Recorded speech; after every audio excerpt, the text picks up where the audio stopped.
Item ಯಾವುದೇ ಇರಲಿ try ಮಾಡಿ ಆಚಿ ಚಿಕನ್ ಮಸಾಲಾ. ಸುದೀರ್ಘವಾಗಿ ಈ ವಿಚಾರಕ್ಕೆ ಸಂಬಂಧಪಟ್ಟಂತೆ ಚರ್ಚೆ ಮಾಡೋಣ. ಪ್ರಮುಖವಾಗಿ ಇಲ್ಲಿ ಪರ ವಿರೋಧದ ಚರ್ಚೆಗಳಾಗುತ್ತೆ. ಹಿಂದೂಗಳು ಕೇಳೋದು ಅಲ್ಲರಿ ನಮ್ಮ ಹೆಣ್ಮಕ್ಳನ್ನ ಸೇಫ್ ಮಾಡ್ಕೊಳ್ಳೋದು ತಪ್ಪ, ಯಾಕಂದ್ರೆ ಲವ್ ಜಿಹಾದ್ಗೆ ಎಷ್ಟೋ ಹೆಣ್ಮಕ್ಳು ಬಲಿಯಾಗಿಲ್ವಾ, ಯಾಕೆ ನಾವು ಪ್ರಶ್ನೆ ಮಾಡಬಾರ್ದಾ, ಅವ್ರನ್ನ ರಕ್ಷಣೆ ಮಾಡಬಾರ್ದಾ ಅಂತ ಪ್ರಶ್ನೆ ಮಾಡ್ತಿದ್ದಾರೆ.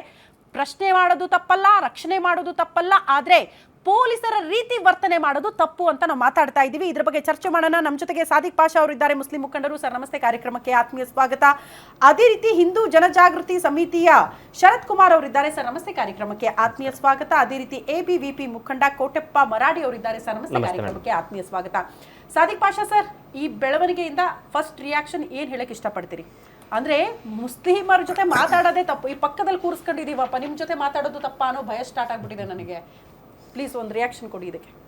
ಮೇಡಮ್ ನೋಡಿ, ಈಗ ಹಿಂದೂ ಮುಸ್ಲಿಮ್ಸ್ನಲ್ಲಿ ಎಷ್ಟು ಫ್ರೆಂಡ್ಶಿಪ್ ಇರುತ್ತೆ, ಆದರೆ ಆಚೆ ಜೊತೆಯಲ್ಲಿ ಹೋದರೆ ಹುಡುಗ ಹೋಗ್ತಾರೆ, ಅದು ಬೇರೆ. ಹುಡುಗ ಹುಡುಗಿ ಮುಸಲ್ಮಾನ ಹುಡುಗ ಇದ್ದರೆ, ಹಿಂದೂ ಹುಡುಗಿ ಇದ್ದರೆ, ಹಿಂದೂ ಹುಡುಗಿ ಇದ್ದರೆ, ಮುಸಲ್ಮಾನ ಹುಡುಗಿ ಇದ್ದರೆ, ಹಿಂದೂ ಹುಡುಗ ಇದ್ದರೆ ಹೋಗ್ತಾ ಇದ್ದರೆ ಜನಗಳು ಒಂಥರ ಇದರಿಂದ ನೋಡ್ತಾರೆ ಏನಿದು ಅಂತ. ಈಗ ಮುಂಚೆ ಆ ಥರ ಇರಲಿಲ್ಲ, ಈಗ ಬಂದಿದೆ, ಆ ಪರಿಸ್ಥಿತಿ ಬಂದಿದೆ. ಏನಪ್ಪ ಅವನು ಹಿಂದೂ ಹುಡುಗನ ಜೊತೆಯಲ್ಲಿ ಹೋಗ್ತಾ ಇದ್ದ ಹುಡುಗಿ ಅಂತ ಯಾರನ್ನು ಕೇಳ್ತಾರೆ. ಅದು ಇನ್ನೊಂದು ನೋಡಿ, ಅದೇ ಆ ಹುಡುಗ ಜಗನಲ್ಲಿ ಮುಸಲ್ಮಾನ ಹುಡುಗ ಟೋಪಿ ಹಾಕ್ಕೊಂಡಿದ್ರೆ ಅದನ್ನು ಹಿಡ್ಕೊಂಡು ಹೇಳ್ತಾರೆ ಎಲ್ಲಪ್ಪ ಹೋಗ್ತಾ ಇರೋದು ಅಂತ. ಈಗ ನೋಡಿ, ಆ ಥರ ಇದು ಬಂದ್ಬಿಟ್ಟಿದೆ, ಮಾಡಿಬಿಟ್ಟಿದ್ದಾರೆ. ಈ ಲವ್ ಜಿಹಾದು, ಪ್ರೇಮ ಯುದ್ಧ, ಧರ್ಮ ಯುದ್ಧ ಎಲ್ಲ ತಂದು ಇಕ್ಕಿ ಈ ಥರ ಬಂದಿರೋದು. ಅದು ನೋಡಿ, ಇದೇ ಕಾರಣಕ್ಕೆ ಆಗ್ತಾ ಇರೋದಿಲ್ಲ. ಈಗ ಒಂದ್ ಕಡೆ ಸರ್ ಒಂದ್ ಕರೆಕ್ಟ್ ಮಾಡ್ಕೊಳ್ಳೋಣ, ನಿಮ್ಮ ಸಮುದಾಯದವ್ರಿಗೂ ಹೇಳ್ಬೇಕು, ನಿಮ್ಮ ಧರ್ಮದವ್ರಿಗೂ ಹೇಳ್ಬೇಕು. ಕಾರಣ ಹಿಂದೂ ಯುವಕ ಮುಸ್ಲಿಂ ಹುಡುಗಿ ಜೊತೆ ಹೋದ ಅನ್ನೋ ಕಾರಣಕ್ಕೆ ಆತನನ್ನು ತಳಿಸಿದ್ದಾರೆ, ಬಿಟ್ಟಿಲ್ಲ. ಹಾಗಾಗಿ ನಿಮ್ಮ ಧರ್ಮದವ್ರನ್ನು ಸೇರ್ಕೊಂಡು ಹೇಳ್ಬೇಕು, ನೀವು ಜಸ್ಟ್ ಹಿಂದೂಗಳು ಮಾತ್ರ ಬರಲ್ಲ ಇಲ್ಲಿ. ನೋಡಿ, ಅದು ಇನ್ನೊಂದು ಏನಾದ್ರು ಕೆಟ್ಟ ಜಾಗನಲ್ಲಿ ಏನಾರ ನೋಡಿದ್ರೆ ಅದು ಒಂದು ಇದು ಮಾಡ್ಬೋದು.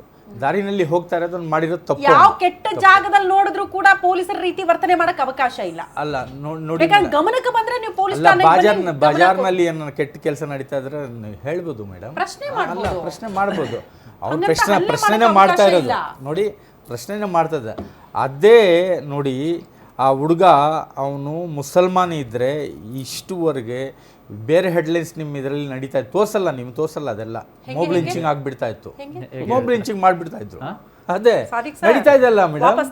ಅದೇ ಜಾಗನಲ್ಲಿ ಮುಸಲ್ಮಾನ್ ಹುಡುಗ ಇದ್ದಿದ್ರೆ ಮೊಬ್ ಲಿಂಚಿಂಗು ಹೊಡೆದು ಸಾಯಿಸ್ಬಿಡ್ತಾ ಇದ್ರು, ಇಲ್ಲಾಂದ್ರೆ ಹೊಡೆದು ಸ್ಟೇಷನ್ ತಗೊಂಡು ಹೋಗ್ತಾ ಇದ್ರು. ನೋಡಿ, ಅಲ್ಲ ನೋಡಿ, ಇದು ಒಂದು ಬೇರೆ. ಆ ಹುಡುಗರು ಕೇಳಿದ್ದಾರೆ, ಏನು ಕೈನಲ್ಲಿ ಕೈ ಹಿಡ್ಕೊಂಡು ಯಾಕೆ ಹೋಗ್ತಾ ಇದೆಯಾ ಅಂತ ಕೇಳ್ತಾ ಇದ್ದಾರೆ.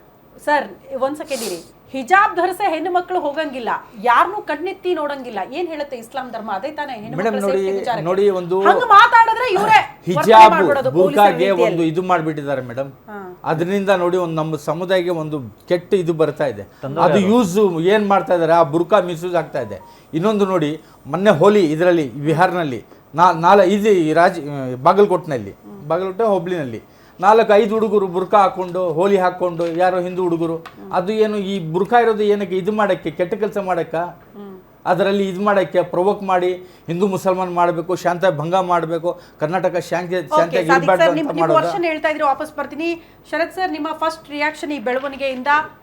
ಹಿಂದೂ ಹೆಣ್ಣು ಮಕ್ಕಳು ಸೇಫ್ ಆಗ್ಬೇಕು, ಅವ್ರನ್ನ ಕಾಪಾಡೋದು ನಮ್ಮೆಲ್ಲರ ಜವಾಬ್ದಾರಿ. ಹಂಗಂದ ಮಾತ್ರಕ್ಕೆ ಪೊಲೀಸರ ರೀತಿ ವರ್ತನೆ ಮಾಡೋದು ತಪ್ಪು ಅಲ್ವಾ?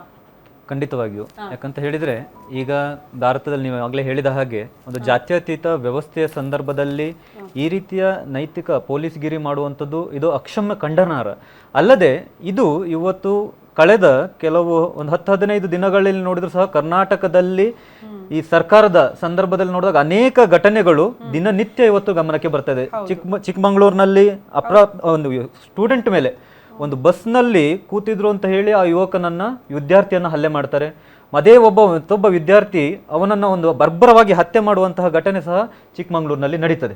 ಅದಲ್ಲದೆ ನೀವು ಆ ರೀತಿಯ ಪ್ರೇಮ ಅಥವಾ ಅವ್ರು ಬೇರೆ ಜಾಗ ಅಂತ ಹೇಳೋದಾದ್ರೆ, ಇದೇ ಕಲಬುರಗಿಯಲ್ಲಿ ಮಹೇಶ್ ಅನ್ನುವ ಒಬ್ಬ ದಲಿತ ಯುವಕ ಒಬ್ಬ ಮುಸಲ್ಮಾನ ಯುವತಿಯನ್ನ ಮದುವೆ ಆಗಿದ್ದಕ್ಕೋಸ್ಕರ ಆ ಯುವತಿಯ ಅಣ್ಣ ಬಂದು ಆ ಮಹೇಶನನ್ನ ಬರ್ಬರವಾಗಿ ಹತ್ಯೆ ಮಾಡ್ತಾನೆ.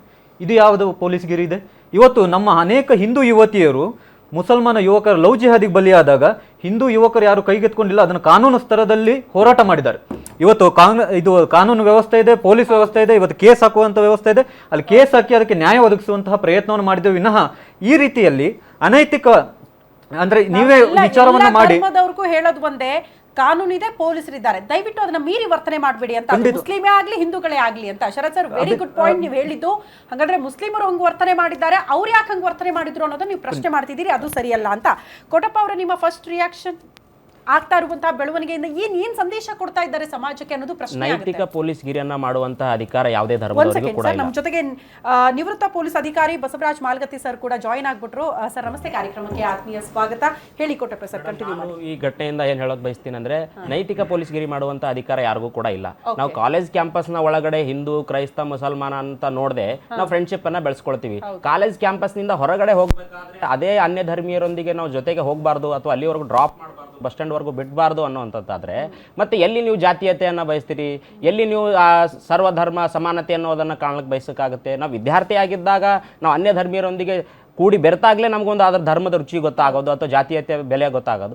ನಾವು ಒಂದು ಸ್ಥಳದಿಂದ ಇನ್ನೊಂದು ಸ್ಥಳಕ್ಕೆ ಅಥವಾ ಒಟ್ಟಾಗಿ ತಿರುಗಾಡಬಾರ್ದು ಅನ್ನೋದಂದರೆ ನೈತಿಕ ಪೊಲೀಸ್ ಗಿರಿಯನ್ನು ತೋರಿಸುವಂಥದ್ದು ಮುಸ್ಲಿಂ ಮುಖಂಡರ ಅಥವಾ ಆ ಯುವಕರ ಒಂದು ಪುಂಡಾಟಿಕೆ ಅಂತ ನಾನು ಬಯಸ್ತೀನಿ. ಅವರು ಆ ವಿಡಿಯೋದಲ್ಲಿ ಹೇಳ್ತಾರೆ, ನೀವು ಹಿಜಾಬ್ ಹಾಕೊಂಡು ಈ ಥರ ಮಾಡ್ತೀಯ, ನಿಂಗೆ ನಾಚಿಕೆ ಆಗಲ್ವಾ, ಅಥವಾ ನೀನು ರಂಜಾನ್ ಟೈಮಲ್ಲಿ ಈ ಥರ ತಿರುಗಾಡ್ತೀಯ, ನಿಂಗೆ ನಾಚಿಕೆ ಆಗಲ್ವಾ ಅಂತ ಪ್ರಶ್ನೆ ಮಾಡ್ತಾರೆ. ನಾನೊಂದು ಅವ್ರಿಗೆ ಪ್ರಶ್ನೆ ಮಾಡೋಕ್ಕೆ ಬಯಸ್ತೀನಿ. ಇದೇ ಡೆಲ್ಲಿಲಿ ತರುಣ್ ಅನ್ನುವಂಥ ಯುವಕನಿಗೆ ಒಂದು ಬಣ್ಣ ಆಡುವಂಥ ಸಂದರ್ಭದಲ್ಲಿ ಬಣ್ಣ ಬಡಿತು ಅನ್ನೋ ಕಾರಣಕ್ಕೋಸ್ಕರ ಜಗಳ ಆಗುತ್ತೆ. ಜಗಳ ಆದಮೇಲೆ ತರುಣ್ ಅನ್ನುವಂಥ ಅಮಾಯಕ ಹುಡುಗನ ಕೊಂದಾಕ್ತಾರಲ್ಲ. ಆದರೆ ನಾನು ಪ್ರಶ್ನೆ ಮಾಡ್ತೀನಿ, ರಂಜಾನ್ ಟೈಮಲ್ಲಿ ಈ ಥರದ ಕೃತ್ಯಗಳನ್ನು ಮಾಡೋಕ್ಕೆ ಅವಕಾಶ ಇದೆಯಾ? ಆ ಒಂದು ವಿದ್ಯಾರ್ಥಿನಿ ಹಿಜಾಬ್ ಹಾಕೊಂಡು ಹೊರಗಡೆ ಆ ಥರ ತಿರುಗಾಡಬಾರ್ದು ಅನ್ನೋದ್ರೆ ಮತ್ತೆ ಈ ಥರದ ಕೃತ್ಯಗಳಿಗೆ ಯಾಕೆ ಅವ್ರು ಆಸ್ಪದ ಮಾಡ್ಕೊಡ್ತಾರೆ? ಆ ಥರದ ಪ್ರಶ್ನೆಗಳನ್ನು ಇವರನ್ನಾದ್ರೂ ಯುವಕರು ಮಾಡ್ತಾರೆ ಅನ್ನೋದು ನನ್ನ ಪ್ರಶ್ನೆ ಆಗಿರುತ್ತೆ. ಎಕ್ಸಾಕ್ಟ್ಲಿ.